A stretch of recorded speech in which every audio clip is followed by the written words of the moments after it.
Baik, bismillahirrahmanirrahim. Assalamualaikum warahmatullahi wabarakatuh.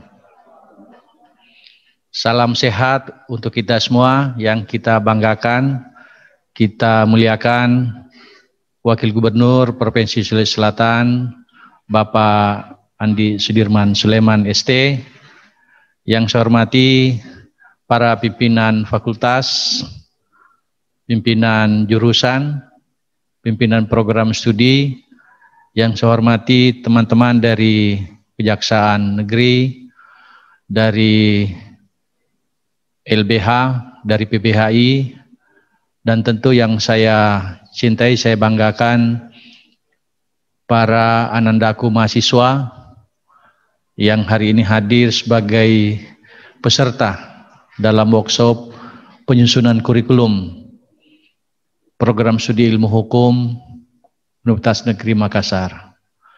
Hadirin dan hadirat yang saya hormati. Alhamdulillahirrabbilalamin, wassalatu wassalamu ala asrafil anbiya wal mursalin, Sayyidina Muhammad wa ala alihi washabihi ajmain. Pertama-tama tentu marilah kita tidak henti-hentinya bermunajat, mengucap puji syukur kehadirat ilahi Rabbi Tuhan yang Maha Kuasa atas izin, kuasa dan kehendaknya kita bisa hadir di tempat ini, terutama limpahan karunia kesehatan kepada kita. Seperti yang kita pahami, ini kondisi pandemi global COVID-19, tentu kita sama-sama harus saling menjaga, sama-sama harus memaknai atau memotret bahwa kondisi sekarang ini tidak mudah, kondisi yang sangat sulit, tetapi di balik itu tentu tidak boleh mengurangi aktivitas, tidak mengurangi ikhtiar kita untuk bersama-sama bekerja dalam tugas fungsi kita masing-masing dalam berbagai bidang. Salawat dan taslim kita kirimkan kepada junjungan kita, Nabi suci Rasulullah Muhammad SAW. Bapak Wakil Gubernur yang saya hormati, izinkan saya menyampaikan permohonan maaf sesungguhnya. Ini terus terang di luar kebiasaan, di luar kelasiman. Seharusnya pimpinan universitas, biasanya kalau ada pimpinan atau tamu, terutama dari pemerintah provinsi, apalagi Pak Wakil Gubernur, harusnya diterima dulu di lantai 7, di ruangannya Pak Rektor. Tapi karena ini menurut saya satu acara yang sungguh monumental. Ingat saya 2 periode menjadi dekan di Fakultas Ilmu Sosial, dan saat ini menjadi wakil rektor bidang akademik. Belum pernah ada workshop dihadiri oleh Pak Wakil Gubernur. Tepuk tangan dulu. Ini sungguh-sungguh luar biasa. Ini juga menurut saya tanda-tanda alam bahwa prodi ini, prodi yang baru saja kita terbitkan SK-nya beberapa waktu yang lalu, yang kemudian menghasilkan mahasiswa baru di prodi ilmu hukum, berada pada track yang benar, berada pada jalur yang benar untuk kita pastikan bahwa anak-anak kita yang masuk di Prodi Ilmu Hukum, Fakultas Ilmu Sosial dan Hukum, Universitas Negeri Makassar tidak salah pilih. Sehingga mereka benar-benar kita didik, benar-benar kita tentu harapkan menjadi insan yang memiliki profesi keahlian hukum yang kita bisa andalkan di masa yang akan datang. Yang kedua tentu saya bilang tadi sama Pak Ketua Prodi, saya mewakili semua. Kebetulan Pak Dekan kurang sehat, yang ada Pak Wakil Dekan 2. Biarlah saya wakili semua Pak Wagub, mewakili Ketua Prodi memberi sambutan, mewakili Dekan, dan mewakili pimpinan universitas. Yang kebetulan saya ada di Prodi ini Pak Wagub. Saya ada di Prodi Ilmu Hukum, saya dosen tetap ceritanya, home base-nya di Prodi Ilmu Hukum, sehingga tentu sungguh-sungguh workshop hari ini adalah sesuatu yang sangat membanggakan. Mohon kepada adik-adik panitia Bapak Ibu dosen yang menjadi penitia di seksi dokumentasi, ini didokumentasikan betul. Ini peristiwa langka. Kita menghadirkan banyak tamu, baik secara luring maupun secara daring, yang menurut saya ini sebuah langkah maju. Saya bilang tadi sama Pak Ketua Prodi, harusnya ini dua kegiatan yang bisa bersamaan kita lakukan. Ada kuliah umum dari Pak Wakil Gubernur, kemudian ada workshop yang menghadirkan banyak stakeholder yang kira-kira memang memberikan kontribusi positif dan produktif untuk penyusunan kurikulum kita. Tetapi karena ini memang menurut saya ya wilayah kewenangannya ini Pak Dr. Herman ingin menjadikan bahwa workshop ini workshop yang menjadi ikon. Saya kemarin di video itu saya katakan bahwa saya tentu berharap sebagai wakil rektor bidang akademik mengharapkan adik-adik mahasiswa dan tentu teman-teman bersinergi untuk menjadikan prodi ini tidak hanya ikon di Fakultas Ilmu Sosial dan Hukum, tetapi menjadi ikon di Universitas Negeri Makassar, dan tentu kita bisa bersaing di level-level regional dan di level nasional.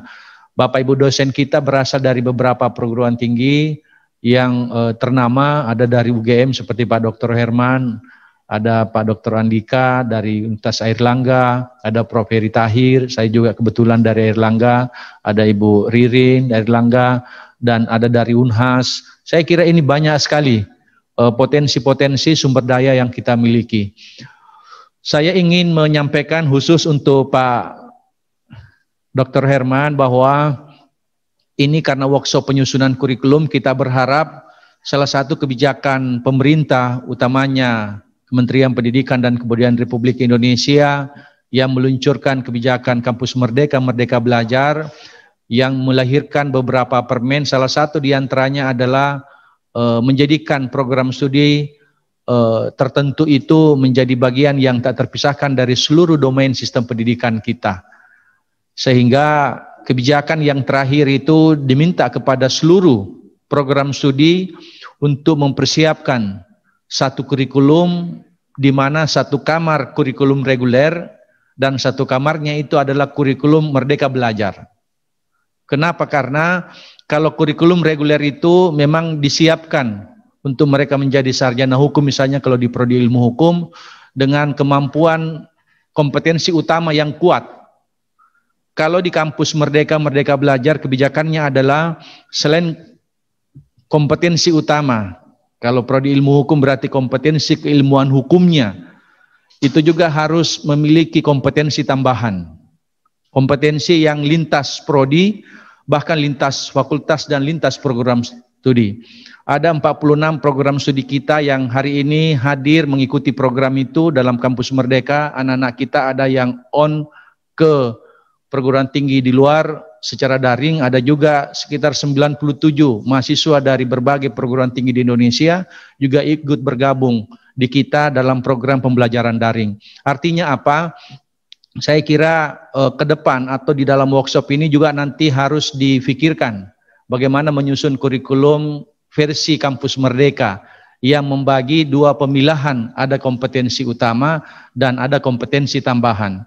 Nah, kompetensi tambahan inilah yang secara teknis itu kalau mereka sudah mencapai SKS 80 SKS di program studi asalnya, maka kalau 140 sekitar 40 SKS itu bisa diambil di luar program studinya. Jadi kalau adik-adik kita, mahasiswa kita dari ilmu hukum ingin menjadi ahli hukum dengan latar profesi yang berbeda-beda, ada jaksa, ada hakim, ada notaris dan seterusnya, maka keterampilan apa, kompetensi tambahan apa yang mereka harus miliki. Kalau mereka harus kuat dari sisi IT, mereka boleh ngambil satu mata kuliah, dua mata kuliah yang ada di Fakultas Teknik di prodi misalnya teknik informatika.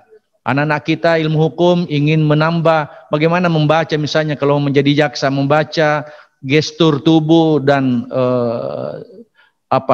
gestur muka seseorang dari sisi psikologi, bisa mengambil mata kuliah yang ada di Fakultas Psikologi 1-2 mata kuliah, bisa sampai 20 SKS. Bisa juga magang magang di tempat lain, ada teman-teman dari LPBHI dengan LBH, bisa magang di mana-mana, bisa KKN profesi di beberapa instansi. Saya kira kompetensi tambahan itu yang kita harapkan, yang kelak mereka setelah balik dari kuliah di luar program studinya, betul-betul mereka memiliki kompetensi utama yang sudah clear di 80 sampai 90 SKS, sisanya itu adalah kompetensi tambahannya. Inilah salah satu wujud dari Kampus Merdeka, Merdeka Belajar yang diluncurkan oleh Pak Menteri Pendidikan dan Kebudayaan Republik Indonesia. Yang kita harap Pak Dr. Herman bersama dengan teman-teman, Bapak Ibu dosen, untuk kemudian memotret ini juga, sehingga anak-anak kita tidak cukup dia menjadi ahli hukum ANSI, tetapi juga memiliki kewenangan tambahan yang kira-kira bisa. Kalau misalnya profesi hukum yang lain harus memiliki kompetensi yang lain, ya silahkan memotret itu di berbagai bidang studi, dan itu bisa sampai 20 SKS. Nah, ini sudah harus disiapkan Pak Dr. Herman. Nah, yang reguler itu menurut saya itu existing, jalan saja, biasa saja. Yang kita betul-betul harus siapkan adalah bagaimana ada Kampus Merdeka, karena ya kita berdoa saja mudah-mudahan Pak Menteri tidak diganti. Artinya kalau Pak Menteri tidak diganti dalam waktu yang dekat, maka kebijakan Kampus Merdeka, Merdeka Belajar ini sungguh-sungguh sangat membuat kita lebih fleksibel, menghasilkan sesuatu yang lebih berharga. Terakhir tentu atas nama kelembagaan, pimpinan universitas, pimpinan fakultas, pimpinan jurusan dan program studi, seluruh sivitas akademika Universitas Negeri Makassar mengaturkan terima kasih dan penghargaan kepada Pak Wakil Gubernur Provinsi Sulawesi Selatan yang di tengah-tengah kesibukan yang luar biasa. Saya juga membaca di banyak berita itu masih bisa menyempatkan hadir, memang karena kita tahu beliau sangat energik, sangat muda, apalagi rumah jabatan tidak jauh dari sini, hanya ada sekitar beberapa meter. Dan sekali lagi sebagai bentuk penghargaan kepada Bapak Wakil Gubernur, mari kita sekali lagi memberi aplaus yang luar biasa kepada beliau. Demikian yang saya bisa sampaikan, mohon dengan hormat Bapak Wakil Gubernur untuk memberikan sambutan sekaligus membuka workshop penyusunan kurikulum Prodi Ilmu Hukum Fakultas Ilmu Sosial dan Hukum Universitas Negeri Makassar. Billahi taufiq wal hidayah. Wassalamualaikum warahmatullahi wabarakatuh.